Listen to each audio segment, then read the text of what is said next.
Namaskar, Jai Hind. Bringing in best practices possible, trying to move towards a net zero carbon emissions goal on all our projects. In an individual capacity, I've been a green crusader for a very long time. हमें लगता है कि हम बड़े शब्द सुनते हैं, ESG, SDG, अंग्रेज़ी भाषा में अंग्रेज़ी शब्द हैं, वेस्टर्न कॉन्सेप्ट्स हैं. लेकिन मेरा मानना है कि अगर हम इसकी ओरिजिन को ढूंढें कि ये जो ESGs की हम आज बात कर रहे हैं, ये ESGs की ओरिजिन्स कहाँ हैं, तो मुझे ऐसा लगता है कि हिंदुस्तान, हमारा भारत ESG में, SDG में दुनिया का विश्व गुरु है और हमेशा रहा है. यहीं से हमारी संस्कृति से ही उत्पन्न हुआ है. ये सारे कॉन्सेप्ट जो हम आज सुनते हैं, ये एक देश है, ये एक सभ्यता है, एक संस्कृति है जहाँ पे भारतीय संस्कृति में हजारों सालों से हम पेड़ों की पूजा करते थे. हम तरह तरह की जीवात्माओं की, कहीं सांप की पूजा हो रही है तो कहीं चूहे की, कहीं हाथी की पूजा हो रही है तो कहीं चींटी की, कहीं शेर की पूजा हो रही है तो कहीं हिरण को पूजा जा रहा है. हमारे समुदाय अगर देखे जाएं, whether you look at Jainism, whether you look at Buddhism, भगवान बुद्ध को निर्वाण प्राप्त हुआ under the bodhi tree. That is why he is called the Bodhisattva. And the concept of that tree being giving everything to us.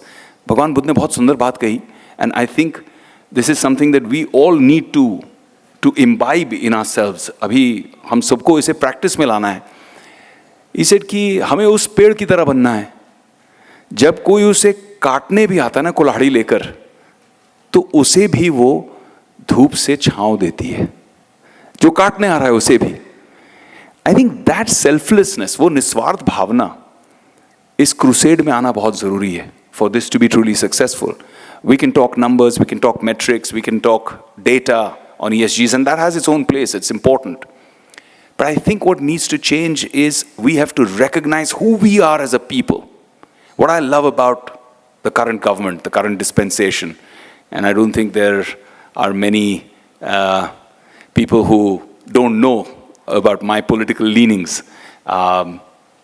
But what I love about what this government has done and what this leadership has done is it has brought back to the center of our thought process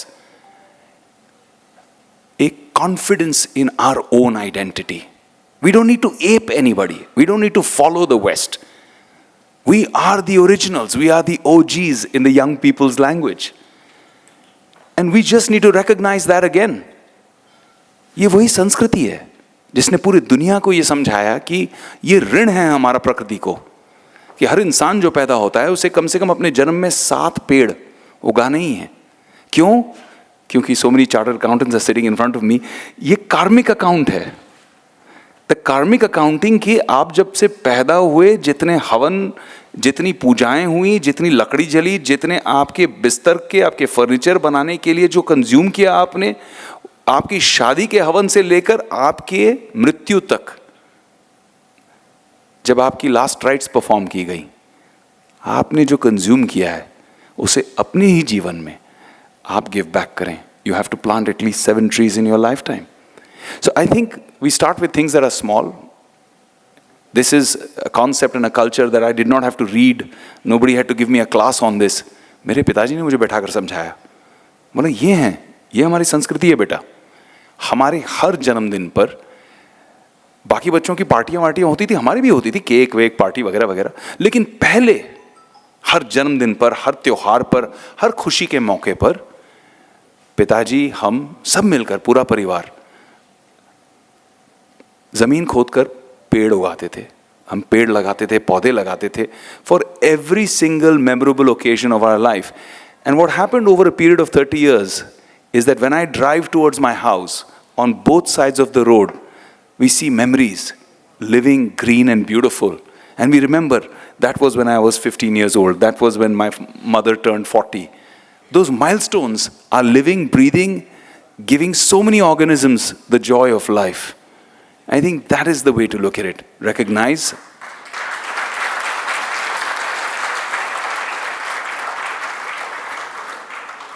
अपनी भारतीयता को अपनी legacy समझकर खूब गर्व के साथ, pride के साथ, ग्लोबल प्राइड के साथ समय आ गया है to say we are the original sustainability crusaders. Meghwal ji Rajasthan के हैं। राजस्थान का विश्नोई समाज, इट ब्लोज माई माइंड। 153 लोगों ने ओरिजिनल चिपको मूवमेंट, नॉन पॉलिटिकल, 153 लोगों ने अपनी जान दे दी। 363, thank you for correcting me. 363 people gave their lives hundreds of years ago to a point where a king at that time, no social media, no media pressure, nothing, but a king, just out of karmic guilt to see what mistake has been done by his army out of ahankar, had to bow down. But that created such a beautiful movement. These are the kind of hidden jewels that we have in our country, which I want to use culture, content, to take global as a message. And I believe that it all starts at home, it all starts with us now. I think in our minds, each of us today at the end of tonight should take a pledge and say, I recognize myself as a proud Indian, as a proud Bharati. Jai Hind.